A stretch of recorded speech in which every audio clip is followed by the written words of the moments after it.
Okay, so let's start. So, first of all, what is organic chemistry? So, in simple words, we can say that organic chemistry is the study of hydrocarbons and their derivatives. For example, methane, urea, aspirin, etc. But all the organic compounds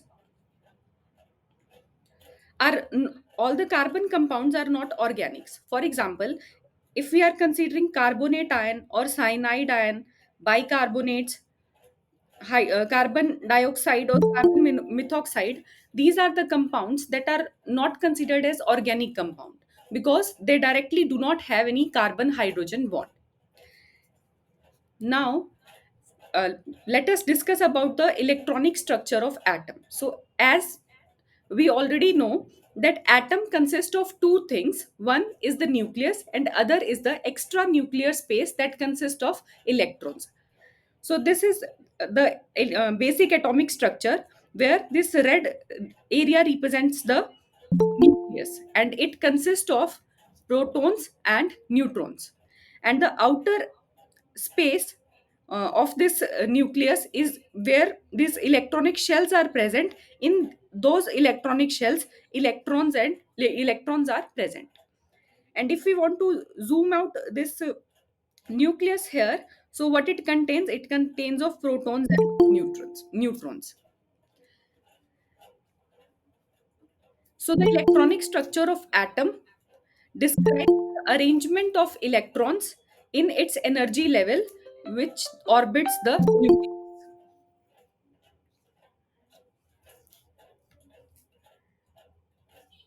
Everyone please join on time.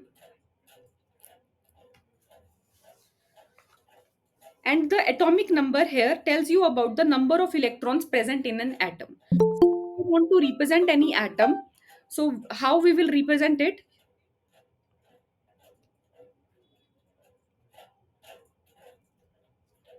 We will represent it by notation Z, its atomic number by A and mass number by, sorry,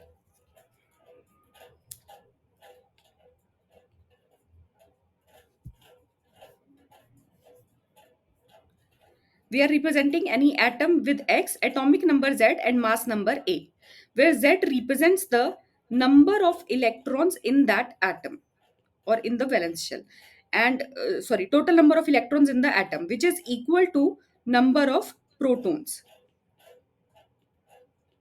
And mass number represents the number of protons plus number of neutrons, which we also called as nucleons.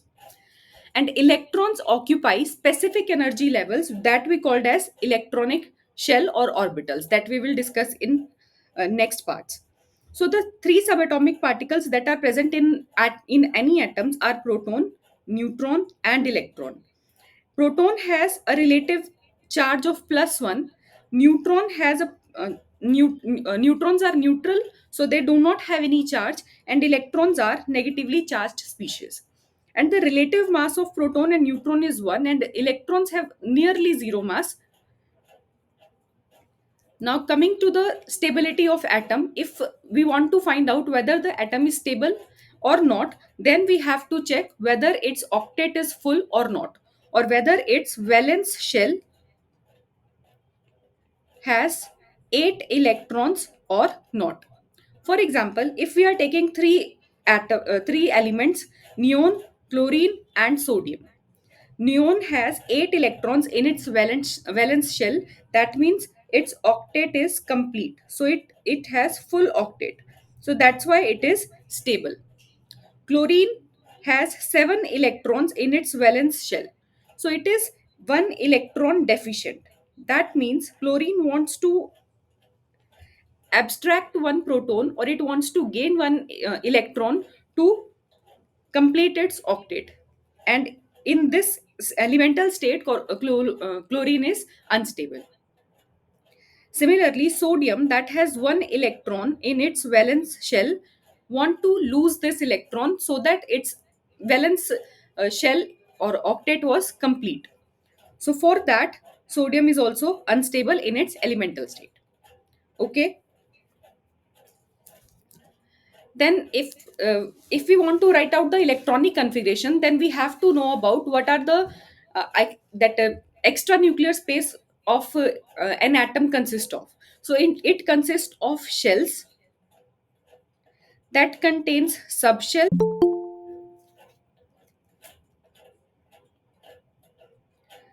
or orbitals, and in that subshells we have different configuration. For example, for p we have px, py, and pz configuration, and for d orbital we have 5d orbitals: dxy, dyz, dzx, dx square minus y square, and dz square. Similarly, for f orbital we have 5 7 configurations. Okay, so then we will find out what is the spin of the electrons in that particular orbital. So first of all, shells was represented by principal quantum number n, and the maximum number of electrons that can be accommodated in any shell is given by 2n square. So for n is equal to 1, which we called as k shell, maximum number of electrons it can accommodate is 2. For L shell, for which n is equal to 2, principal quantum number is 2, maximum number of electrons occupied is 8. For n is equal to 3, which we represented as M shell, maximum number of electrons is 18. And for n shell, where n is equal to 4, maximum number of electrons occupied can be 32. Is this fine?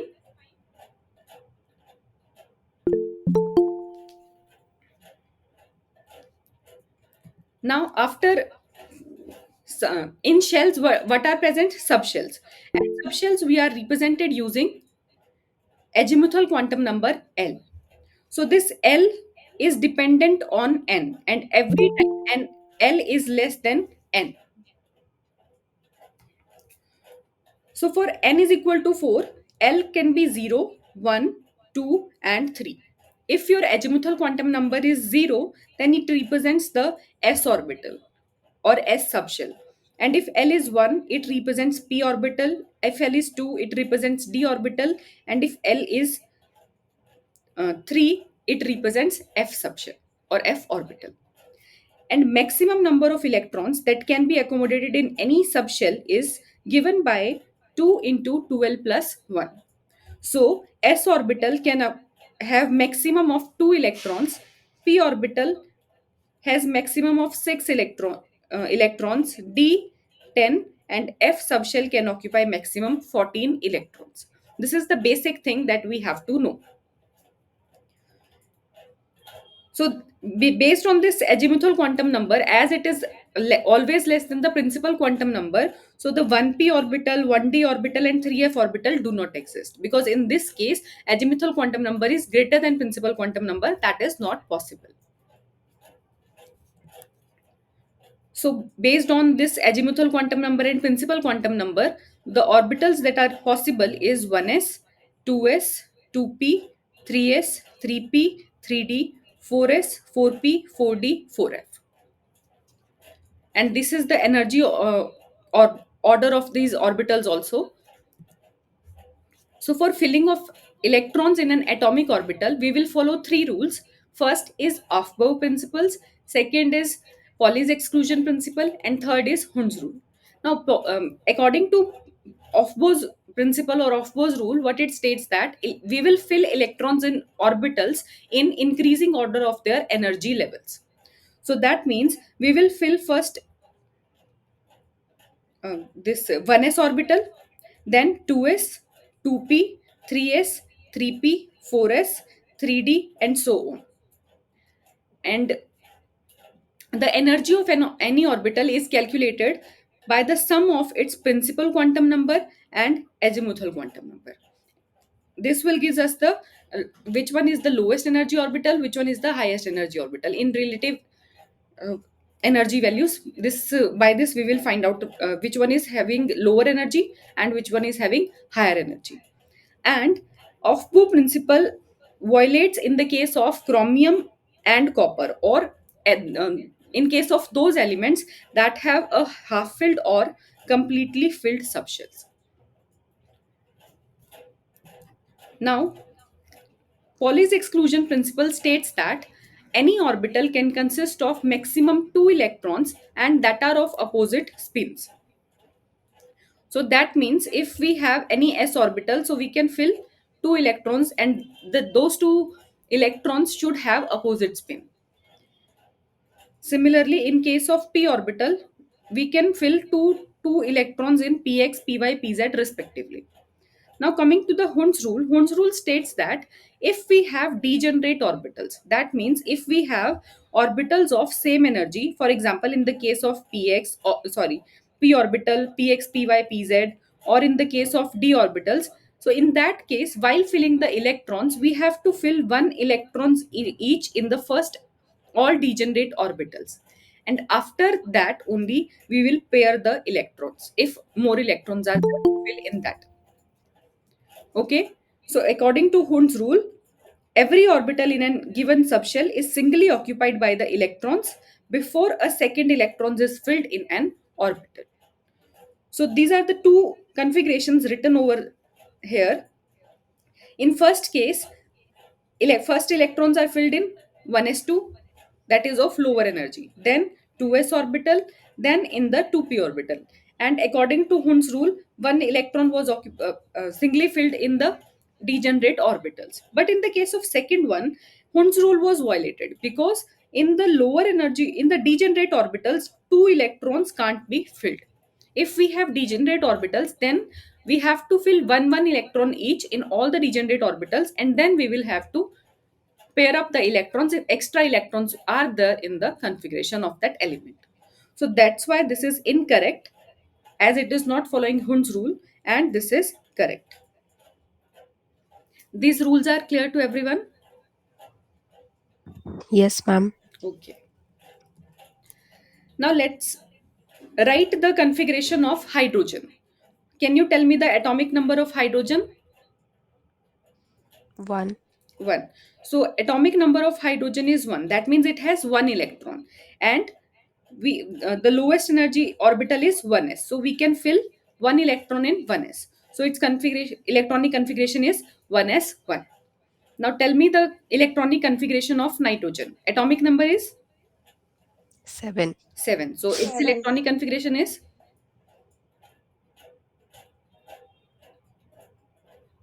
1s2, 2s2, 2p3. good.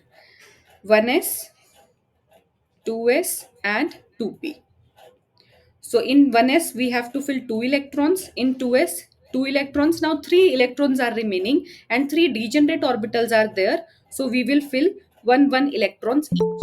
So its electronic configuration is 1s2, 2s2, 2p, 3.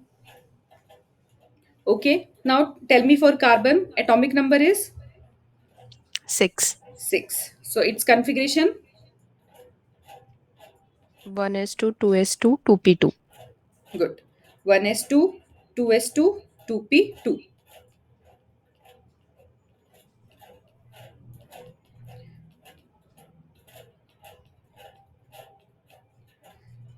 And for oxygen, atomic number is 8. 8. So its electronic configuration is 1s2, 2s2, 2p, 2p4. 4. And how we will fill electrons in 2p? In px, first of all, single electron in all degenerate orbitals, and then we will pair the remaining one electron. Is this clear? Yes, ma'am. Okay. Now, after studying the how we will fill electrons in an atom or orbitals of an atom, now we have to find out what are the type of chemical bonds that an atom can form. Now chemical bonding refers to the formation of chemical bond between two atoms to form a stable molecule. There are two type of bonds. One is ionic bond and another one is covalent bond. Ionic bond formed by the sharing of electrons. So if one atom that has uh, am I audible? Yes, ma'am. Okay. So ionic bond is formed by sharing of electrons. That means one atom that has a extra atom or extra electron in the valence shell, so that it can donate and its octet can be completed. So it will donate that electron to the atom which wants that electron to complete its octet. So that's why it is called transfer of electrons. So ionic bond formed by transfer of electrons. And after the atom that loses the electron and sorry the atom that loses the electron develops a positive charge and is called a cation, and the atom that develops a negative charge is called as anion.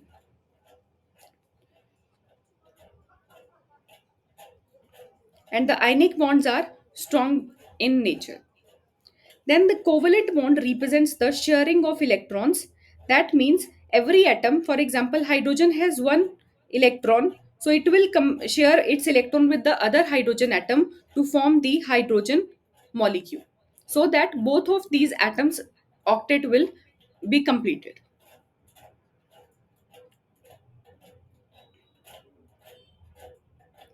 Is this clear?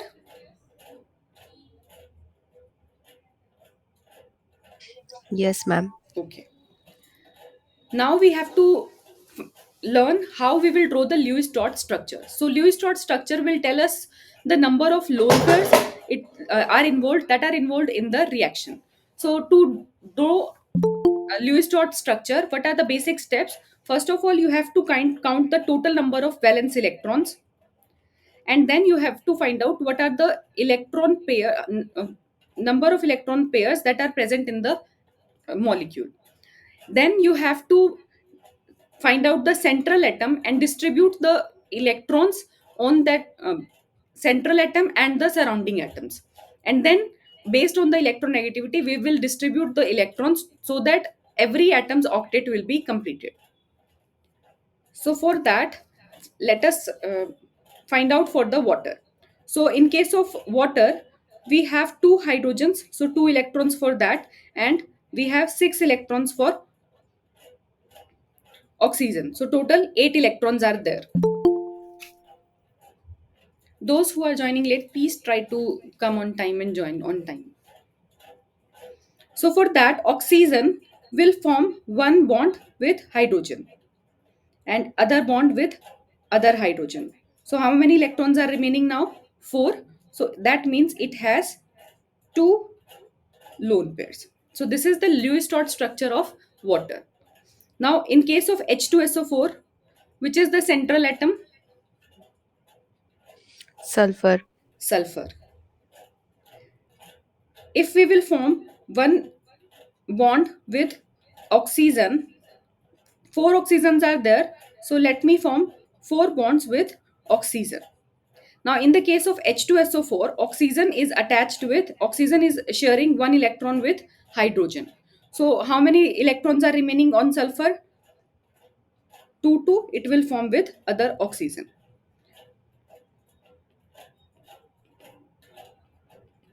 So this is the Lewis dot structure of H2SO4. Similarly for CO2 you can draw Lewis dot structure, and for ethylene also. Now draw in your notebooks.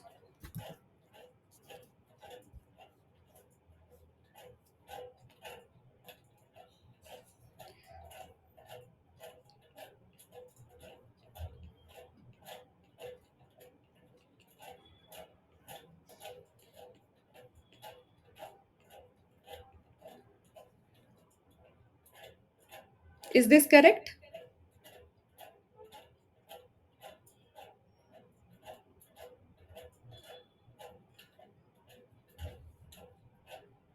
Any doubts?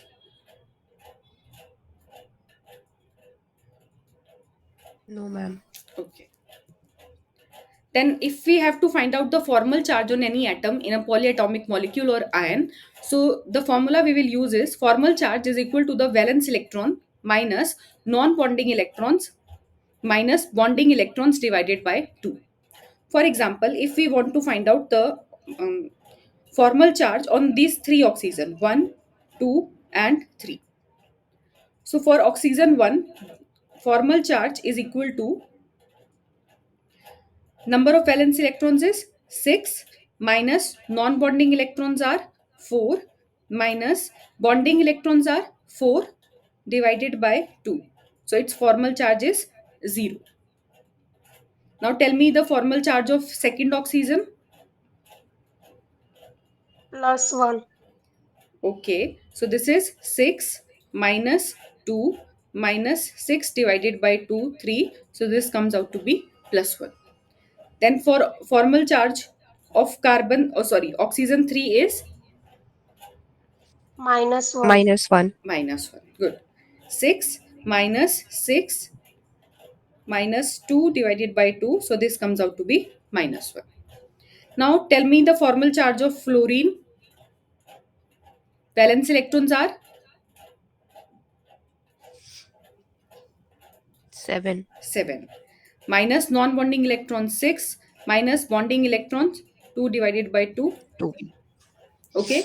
So this is formal charge of fluorine is 0. For boron, formal charge is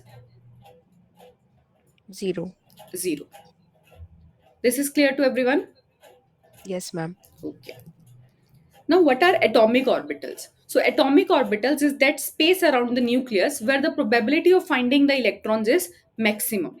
And there are also some space between around the nucleus where probability of finding electron is zero, that we called as node. In case of 1s orbital, no node is there, and in case of 2s orbital, node is 1. So these are the pictures of this 1s and 2s orbitals, and only differences in their sizes and the number of nodes present in the atomic orbitals. And for s orbital, shape is spherical. For p orbital, shape is dumbbell, and for d orbital, shape is double dumbbell.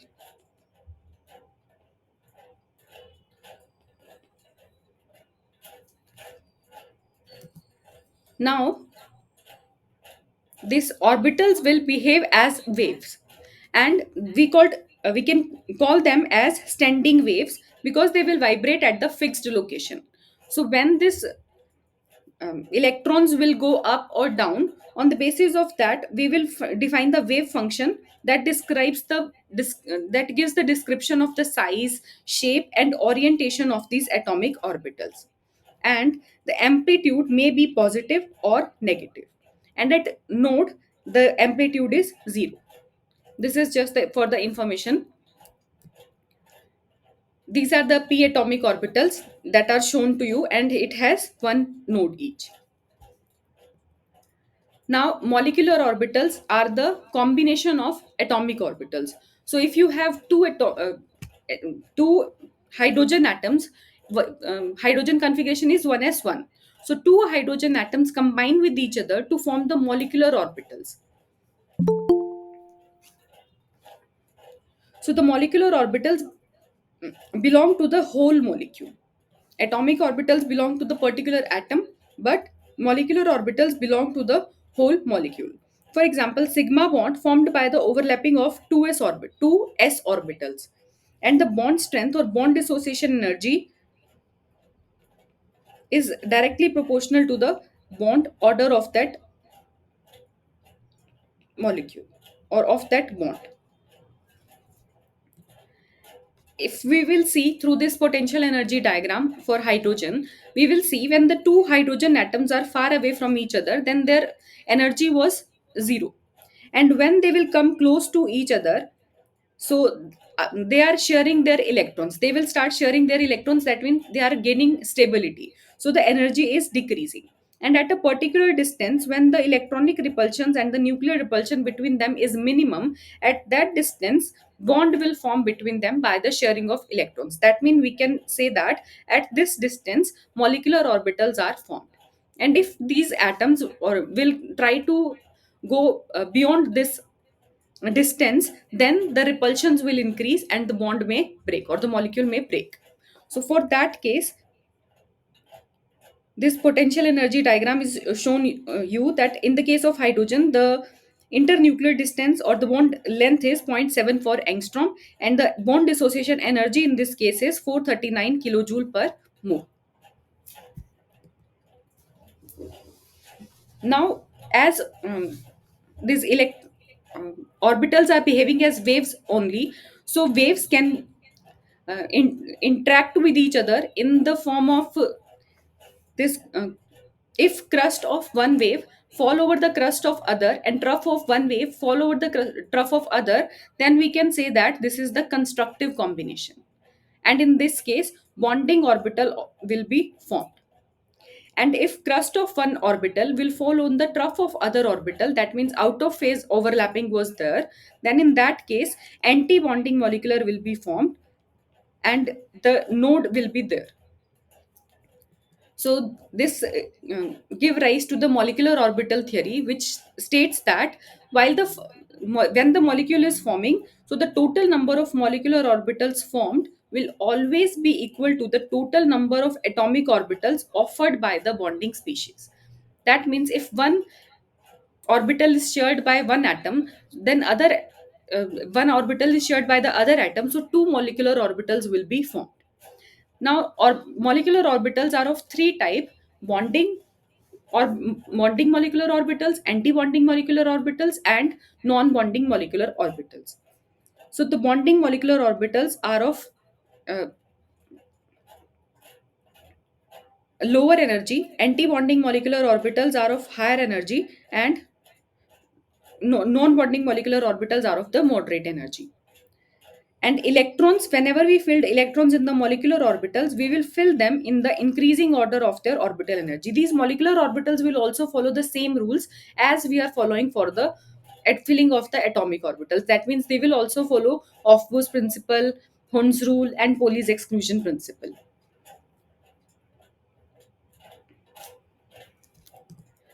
For example, in the case of hydrogen atom, if we have 1s orbital of the one hydrogen atom combines with the 1s orbital of the other hydrogen atom, so that means if two atomic orbitals are combining, that means it leads to the formation of two molecular orbitals. Now, one that will formed by the constructive overlap has lower energy, and we called it as bonding molecular orbital, and the other one that is formed by the destructive overlap of the orbitals, we called it as anti-bonding molecular orbital. And the bond order in this case we can find out by half of difference of number of electrons in the bonding molecular orbital to the difference in the number of electrons in the anti-bonding molecular orbital.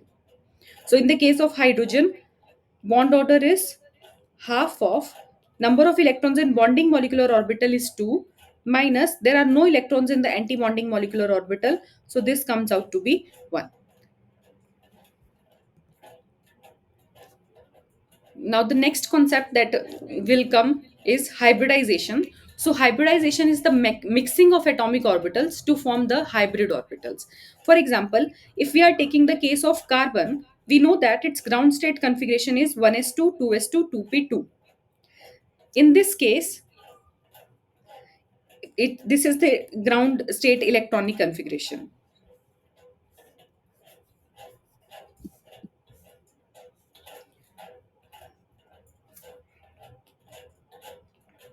So this is the ground state electronic configuration, and its excited state electronic configuration is, sorry, in excited state one of the electrons from the 2s will jump to the 2p orbital. So we have these four half filled orbitals now, and after mixing of these orbitals we will this will generate the equal energy of after mixing of these four orbitals, these will generate four hybrid orbitals that will have equal energy and equal symmetry. Okay, so this is the hybridization. Now let us discuss about the sp2 hybridization first. So in this case of sp2 hybridization, so in the case of sp hybridization, one of the 2s orbital and one of the 2p orbital mix to form two sp orbitals. That means in this case carbon has two sp orbitals that are of equal energy, and In the case of sp hybridization, two of the p orbitals are unhybridized.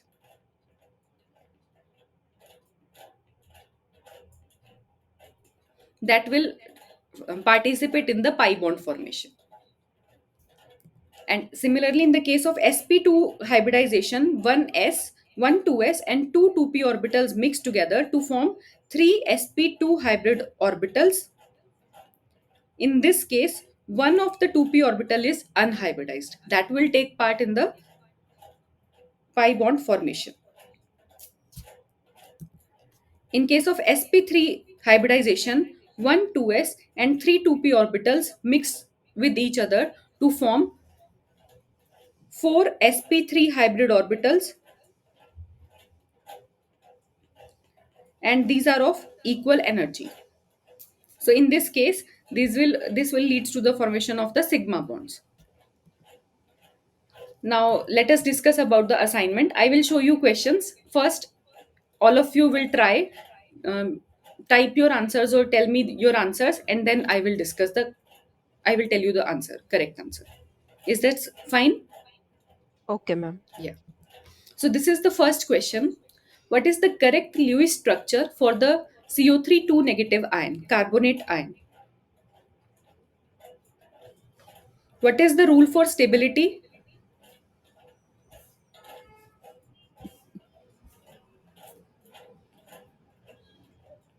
Octet complete होना चाहिए. Octet complete होना चाहिए. That means its octet should be complete.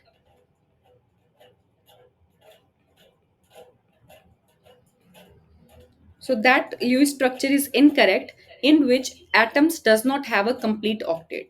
So find out which structure um, is having all the atoms having complete octet. Second one. Okay, Mahima is saying second.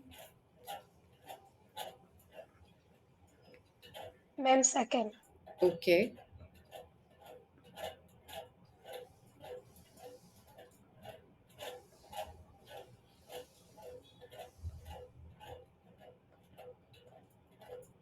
Everyone should answer.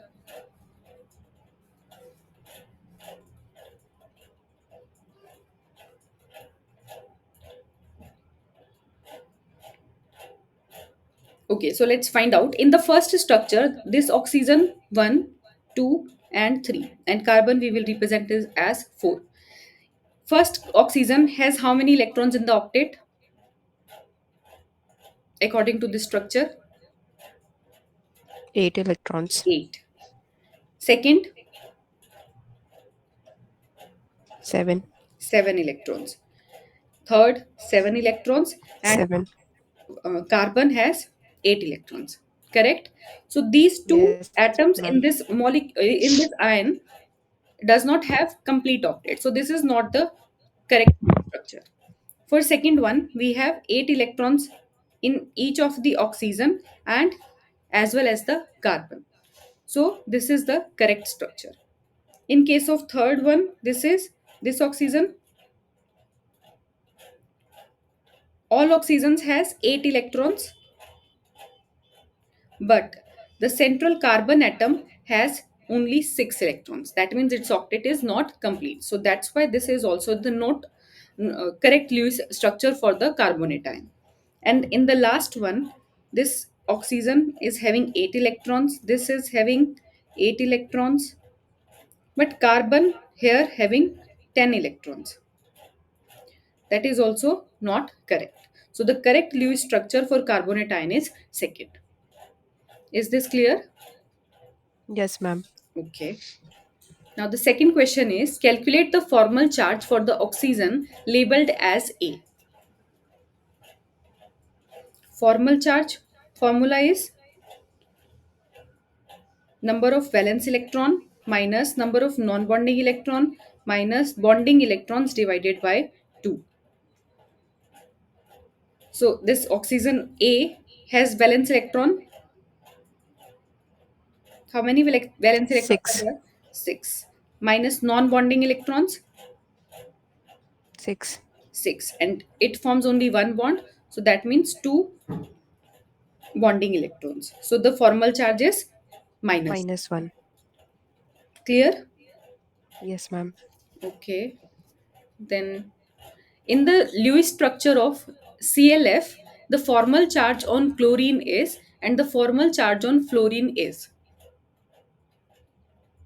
First of all, draw the Lewis structure of ClF and then find out the formal charge on chlorine as well as fluorine. Try once.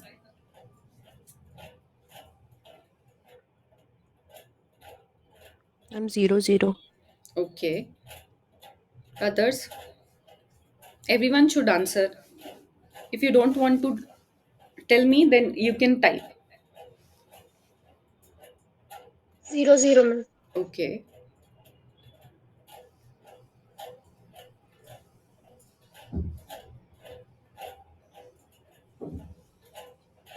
Correct. So the structure of chlorine and ClF is this one. Correct. Yes, ma'am. So in Yes. this case, for both the atoms, valence electrons are 7, bonding electrons are 6, so non-bonding electrons are 6, and bonding electrons are 2. So formal charge is 0. So the correct option is A. Okay. Now tell me a valid Lewis structure of these among these four compounds, which one is violating the octet rule? First of all, draw the Lewis structures for all the atoms and then find out which one is not following the octet rule.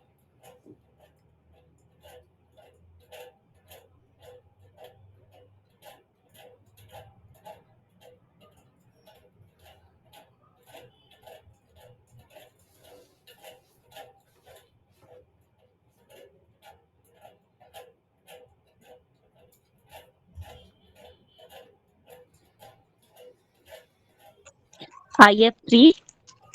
Okay. Others? Yes, ma'am. I have 3. Good. So let's draw the Lewis dot structure for all the atoms. For NF3, the correct structure is this one. In this case, all the fluorines and the nitrogen octet are complete. Then for PF3,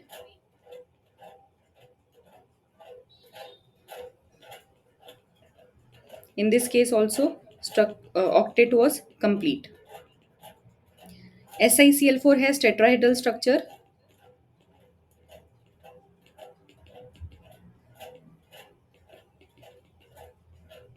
Silicon as well as all the chlorines have full octet. In the case of IF3, it will form three bonds with the fluorine.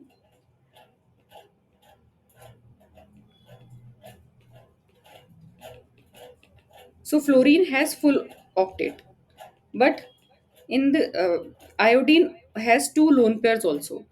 In this case, iodine has 10 electrons, that is more than octet. So in this is violating the octet rule.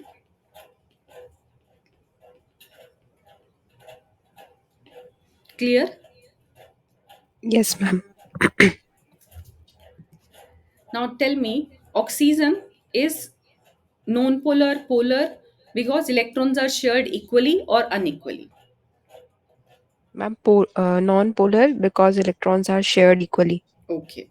So if we want to draw the Lewis dot structure of oxygen, so it will form double bond with other oxygen and both the atoms are oxygen only and electrons are equally shared. This polarity will generate when the electronegativity difference is there between the atom.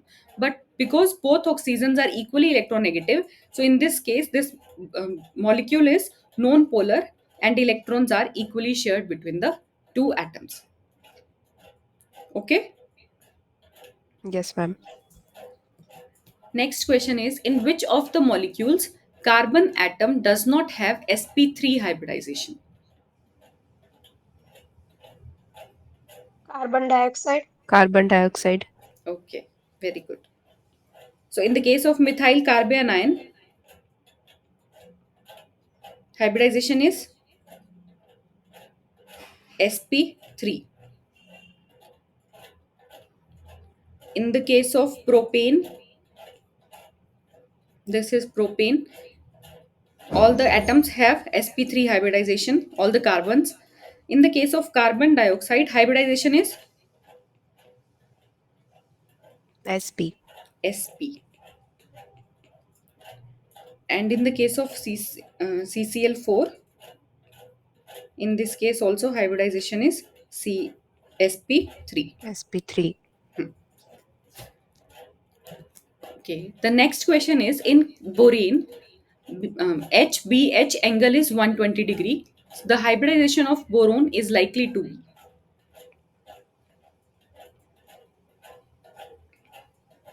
sp2. sp2. Okay. In the case of sp3, bond angle is 109.5. okay, 109.5 degree. In case of sp2, bond angle is 120 degree, and in case 120. of sp, 180. 180 degree. 180 degree. So this geometry also tell me. In the case of sp3, geometry is Tetrahedral. tetrahedral. In case of sp2, Trigonal planar. trigonal planar. Very nice. And in case of sp, Linear. Linear. linear. Good. Next question is, which of the following statement is wrong? When two orbitals overlap in phase with each other, a bonding molecular orbital forms. When two orbitals overlap out of phase with each other, an antibonding molecular orbital forms. And when one of the two atoms connected by a sigma bond rotates about the bond axis, orbital overlap is lost. When one of the two atoms connected by a pi bond rotates about the bond axis, orbital overlap is lost. Which one is incorrect? Ma'am, third one. Okay. For others,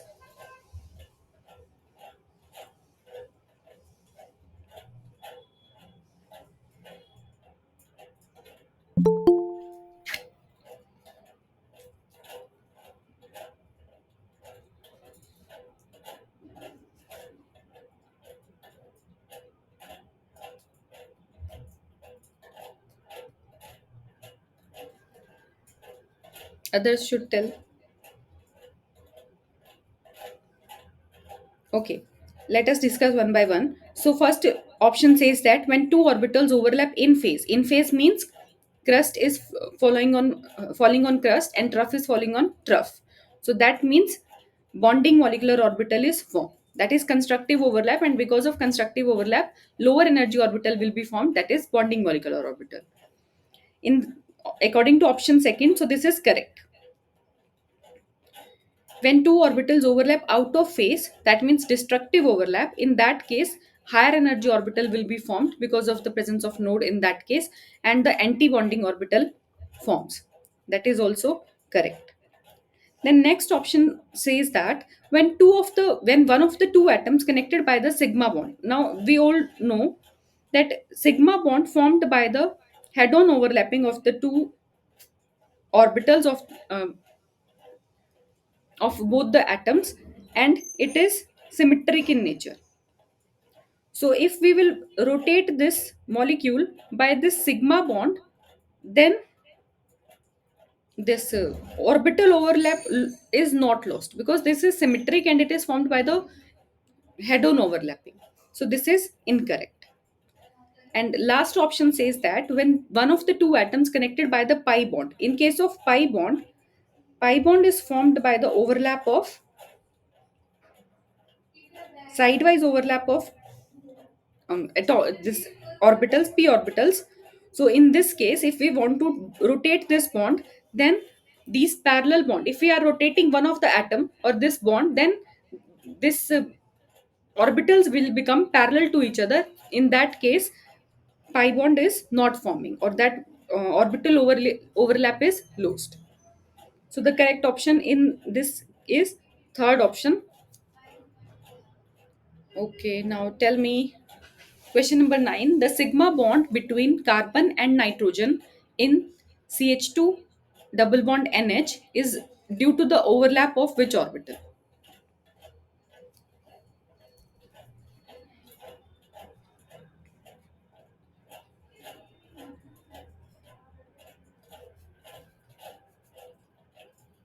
sp2 ma'am. Okay, Option second of sp2 sp2. good Sadhna. Sorry.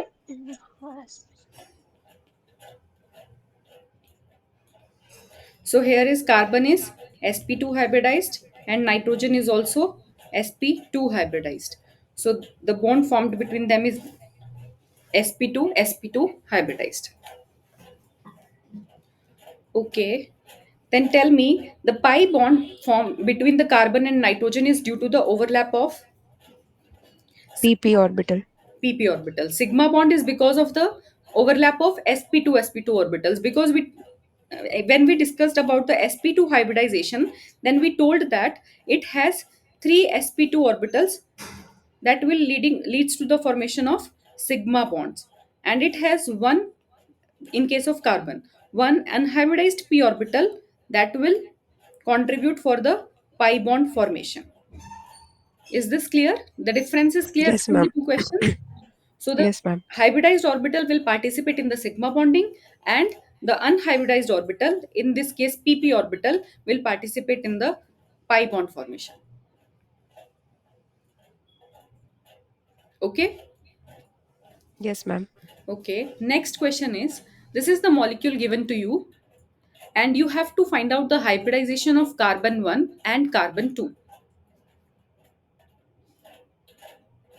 sp2 sp2 sp3. and sp3 option number 2. SP2 sp2. and SP3. Okay, correct. In case of carbon 1, this is forming only three sigma bonds, one with the hydrogen. So the hybridization is sp2. And in the case of second, it forming four sigma bonds, that is the sp3 hybridization. So sp2 sp3 is the correct option. Good. Okay. Then next question is, what is the hybridization of nitrogen 1 and nitrogen 2?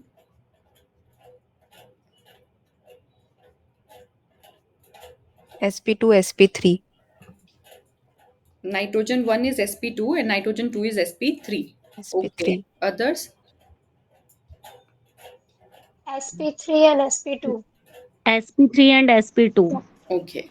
So in the case of nitrogen 1, one of the lone pair is participating in hybridization, in conjugation, that will not take participate in the hybridization. So it is having two sigma bonds and one lone pair. So that means hybridization is sp2. And in the case of fourth nitrogen 2, three, sorry, two sigma bonds and one lone pair was there. So this is also having hybridization sp2. sp3, explain how you are saying sp3. Pi. Ma'am, since lone pair is not participating in conjugation, so we also count that lone pair in hybridization na, in N2. Yeah, but pi bond will not participate in hybridization. That is formed by the overlap of sigma, that unhybridized p orbital. Okay, ma'am, got it. Yeah. So this is sp2 sp2. Clear to everyone? Yes, ma'am.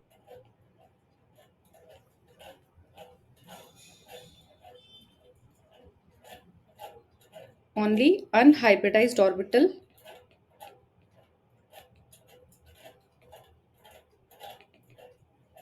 will participate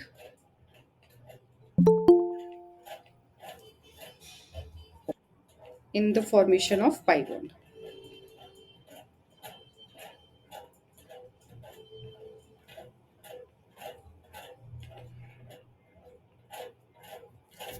Okay, next question is, the lone pair of nitrogen 1 resides in which orbital?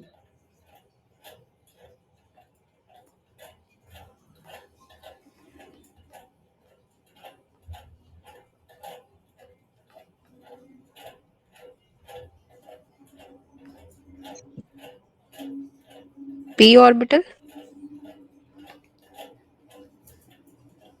How p orbital?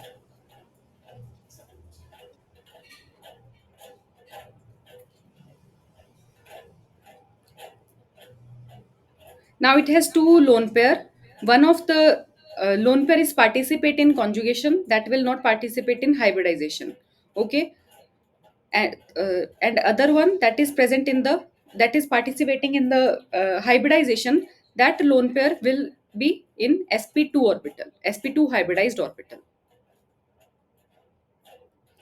Okay, ma'am. Yeah, and that p orbital whatever electrons are there in the p orbital, that will participate in the pi bond, and the lone pair will try to occupy the lower energy space, so that is in the sp2 hybridized orbital. Okay, the lone pair in n2 resides in which orbital?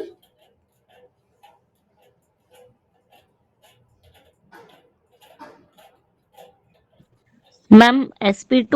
sp2. Correct, sp2.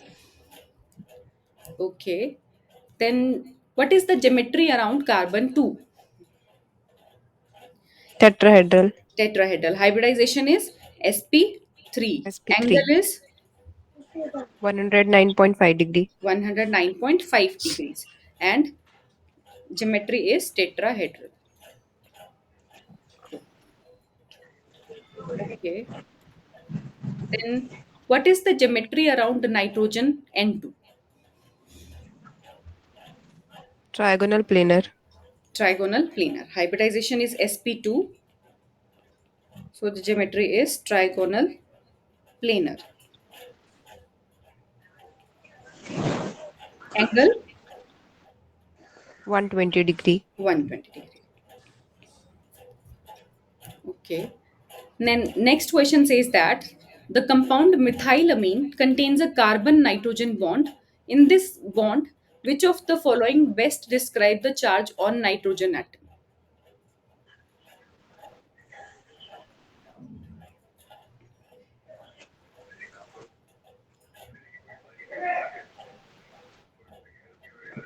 Slightly negative. Yeah. Nitrogen being electronegative in nature, it will pull the electron density towards itself. So that's why it is slightly negative. And carbon is slightly positive. So because of more electronegativity of nitrogen,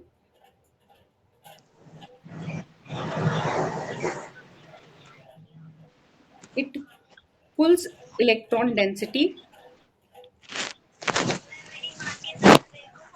towards itself and generate the polarity in the bond.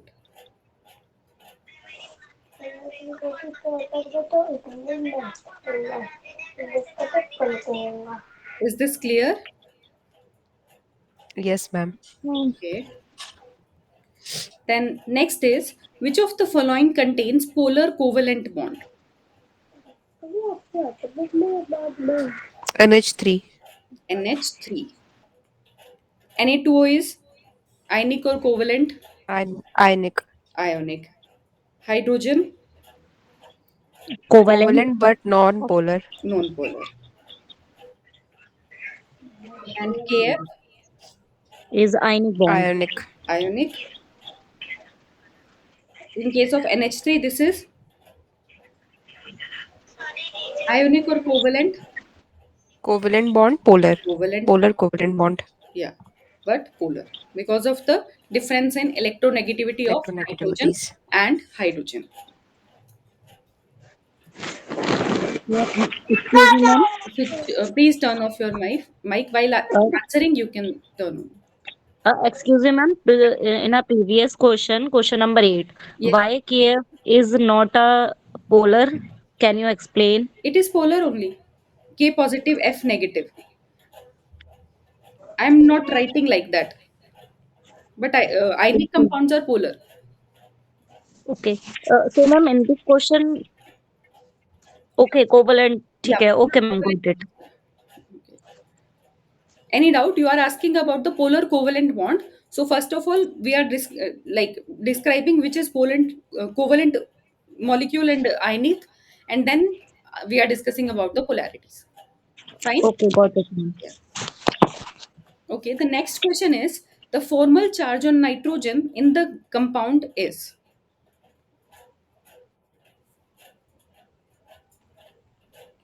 Formal charge is equal to valence electrons minus non-bonding electrons minus bonding electrons divided by 2. In the case of nitrogen, valence electrons are 5. 5 minus non-bonding electrons are there? No, ma'am. No. Bonding 8. 8 divided by 2. So this is 1. So the formal charge is plus 1. Got it? Yes, ma'am. Okay. The next question is what are the formal charges on nitrogen and the top oxygen in the following molecule? First of all, find out for the nitrogen. Number of valence electrons are 5 5 minus minus non-bonding electrons 0.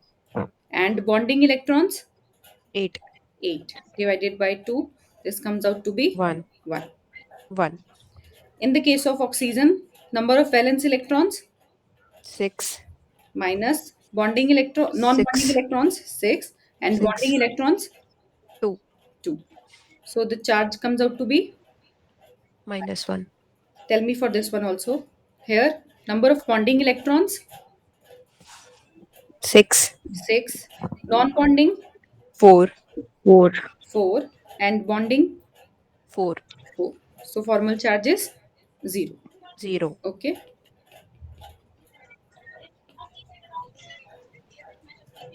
So the correct option is plus 1 and minus 1. Okay. This is the next question. Consider the interaction of two hydrogen 1s atomic orbital of the same phase. Which of the following statement is an incorrect description of this interaction? A sigma bonding molecular orbital is formed. The molecular orbital formed is lower in energy than a hydrogen 1s atomic orbital. The molecular orbital formed has a node between the atoms. The molecular orbital formed is cylindrically symmetrical. A maximum of 2 electrons occupy the molecular orbital formed. C is the incorrect one. The molecular orbital form has a node between the atoms. Correct. Atom. In case of hydrogen, 1s atomic orbital that is having 1 electron combines with the 1s atomic orbital of other hydrogen having 1 electrons. So by their this in phase overlap, one sigma orbital will form, sigma 1s, and by the destructive overlap, sigma star 1s orbital will form. Now two electrons are there, so both will be filled in two electrons will be filled in the sigma 1s orbital. So this is molecular orbital, this is atomic orbital, and two atomic orbitals are there, so two molecular orbitals are formed. Down one we will call as bonding molecular orbital, and that one of higher energy we will call as anti-bonding molecular orbital.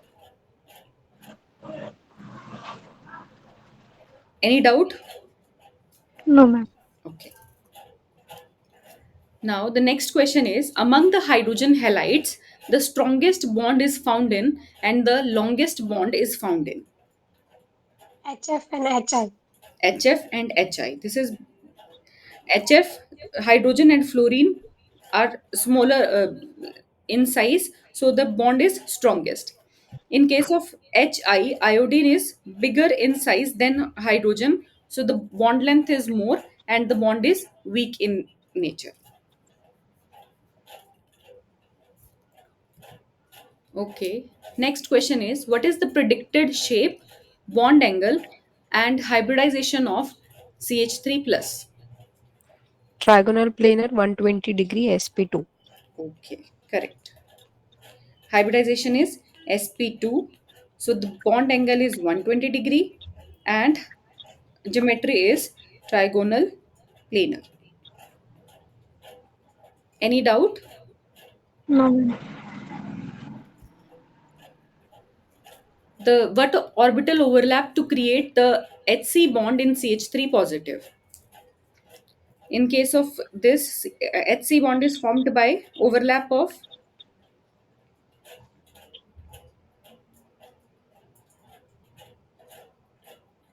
S S and sp2. correct, hydrogen's s orbitals is overlapping with sp2 orbital of carbon. Because when we are discussing about the ground state configuration, so in this case 2s2 and 2p, 2, this is the ground state electronic configuration. Excited state, one of the 2s orbital excites to the 2p orbital. And in hybridization, sp2 hybridization, so three sp2 orbitals are of same energy and one p is unhybridized here. So in this only three electrons are there that is participating with the bond formation, sigma bond formation with hydrogen.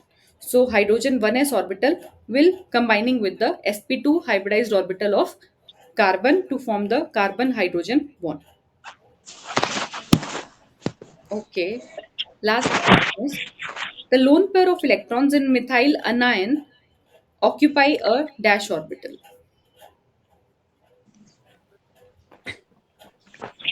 P orbital. What is the hybridization of methyl anion CH3 negative? No, it will be sp3. sp3. So in case of sp3, is there any orbital that is free? No, ma'am. So the lone pair will reside in it sp3. sp3 only. Clear? Yes, ma'am. Okay. So now next time we will discuss about the other the second week topics and then questions. Thank you for joining. You can leave now. Okay, Okay, thank you, thank you, ma'am. ma'am. Thank you.